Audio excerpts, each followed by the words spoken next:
And we're back. And we're back. We've got Big Joe on the line. Did we talk to him already? No. What's up, Big Joe? Okay, what's going on?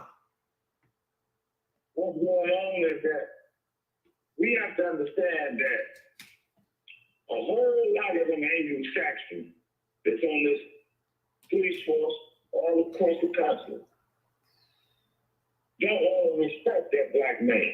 Mm-hmm. Okay. And part of the onus is on the black man. And what I mean by that is that a lot of us, when it comes to them, we already think we're slaves. Because that's the way we act. We can't even look them in the face. My granddaddy raised me to be a man. And no matter who you talk to, you look them in the face. And when they come at you wrong, you check them. You stand up. I was listening to part of a story, and I said it comes a place in your life where you got to be able to stand no matter what the cost is. And that's how you got to be as a man. I don't want to get in no trouble. If trouble comes to you, you can't duck it. Mm-hmm. You got to take it with whatever it is, and you got to deal with it how it is. You can't make it be what it's not. It's evident that officer wanted to kill that man. It's evident. And why do you say that, sir? Why do you say that? Why do you say that? When you look at how it went down, it's evident that we think a lot of folks get on the police force for no other reason. You have got millennials that you dealt with in court. They get on the police force to whoop on black folks. And we got to call it what it is. We can't pretend like, oh no, that don't happen, and they're not really that kind of people. It's good and bad in every race. And the reason we got so much problems is because we dealt the real issue. We pretend that it's not what it is, and people that talk like that, we want to say, you always want to stir up what's bad, but we live in a bad world. They want to label you as a troublemaker. But you can't be a troublemaker. I'm going to say this and let you go. I went down south with my dad. And when the officer came to the car, called us boys. And I let him know I wasn't a boy. And the officer went back to his car. First thing out of my dad's mouth, he called us for backup. I said, whatever he called us for, that's what it is. I'm going to deal with whatever I got to deal with. I'm not going to pretend that it ain't this way, but I'm going to make him recognize that I'm a man. See, it's a mindset. That elephant, you tie that chain around him, and then you take the chain off of him, he's still a slave. That's the mentality a lot of us have. And that's just what it is, sister. I respect you because you keep it 100. And that's what you got to do in life. I keep it 100 everywhere I go. Peace. Thank you so very much. And the thing about it is that, and this is what I was saying, and basically this is what Big Joe was saying as well. Who you are, you bring that to your job. If you are racist and you a preacher, you're gonna be a racist preacher. If you're a racist and you teacher, you're gonna be a racist teacher. If you're racist and you a judge, you're gonna be a racist judge. And if you're racist and you're a police officer, you're gonna be a racist police officer. We cannot disassociate who we are from from our job. That's why you gotta vet them. That's why you gotta see. But see what you gotta realize, this is a conservative community. They're not gonna have all of that liberal stuff going on up there. Oh, you soft on crime. We're gonna get rid of you. So as a result, you have people who are called in those positions who are going to be conservative. They're not going to be liberal. They're not going to address the elephant in the room. Okay. They're going to act like it doesn't exist, and they're going to keep on going. That's just as Kevin Gray, that's who they are, and that's what they do. Okay. That's just how it is. Now, the thing about it is that the outgoing police chief was African American, and the incoming chief of police is white. But when you hear the outgoing response, it sound like he might be like Clarence Thomas or something. But anyway, so he pro crime, pro police, the way he was talking, I was like, what? You know what I'm saying? You just be quiet. What about Carl? Did we speak, Carl? Brother Gary, can I take it there? Oh my God. Go ahead, Carl. Hello? Yes, sir. Hi, thanks for taking my call, Vonda. Yes, sir. Yeah, it's just like this.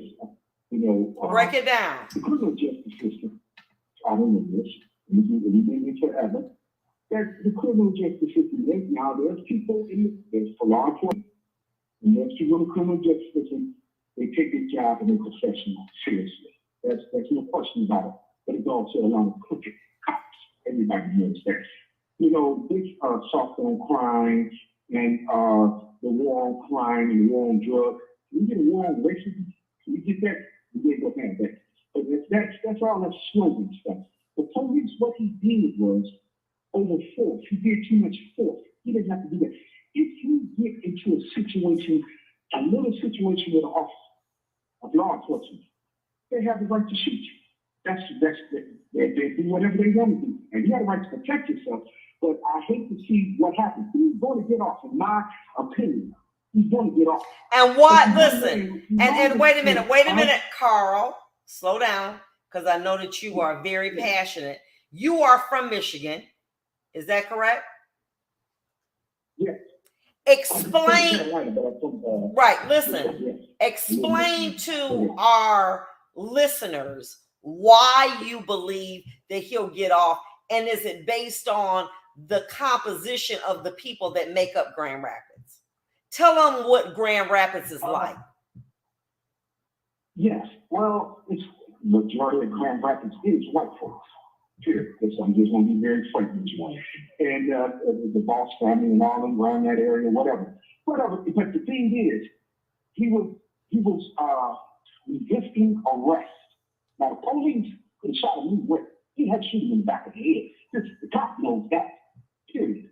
But too much force, way over force. When he reached for a gun, he could have let the young man get away. Now we see many cases. May I? According to a recent study, the composition of Grand Rapids is 67.23% white, 18.50% African American, and 5.72% other race. So what does that mean? So that means that there's probably a 60% or 70% chance that you will have a composition of more whites than you will black. But that doesn't show, because that's the same thing that was in Atlanta. But this is a very conservative community. I would say that they are staunch supporters of legislation that probably favors police. And these are people, they're Republican. These are not conservative. These are conservative Republicans. Do you think that will affect how, if there is a jury, do you think that will weigh in on their decision making? Oh, of course. Big time. It's just a simple fact. If you're out here riding with your tags or whatever wrong and you get pulled over by the police, I advise you, people, just whatever color, just if they want to take you down, take you, arrest you or whatever, let you walk, tow your car, whatever. It beats trying to get into a situation like that, because some of them out here will take you out. It doesn't matter. Some of them come in the neighborhood, need to take neighborhood worse off than what it is. Mm-hmm. And that's the truth. And let me say this to you. They can't wait to try to get that toxicology back. Because if they say that he was under the influence, you see what I'm saying? He might not be that toxicology is going to be very critical.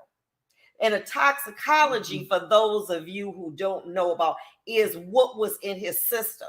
They're going to do from his blood, and they'll do one and to determine whether or not there were any illicit substances that he was under the influence of. And so potentially, if he was under the influence of something, they're going to be potentially say that that could have affected him as well. Do you agree with that? I mean, yeah, oh yeah, you got something to be. If you smoked a joint a month ago, it's still in your system. It is. That affects it. Yeah, it is. You know, whatever it is. You know, but the thing is, for like you went to the court system, you're a judge. You know, 36th district, Murphy Hall of Justice, brothers down there lined up every day, committing themselves, turning their lives over to the prison system, which is slavery. You know, when you're out here fouling, you know this. You know how corrupt, and by me knowing how corrupt and racist our country is, I don't get into that. But let me ask this, Carl.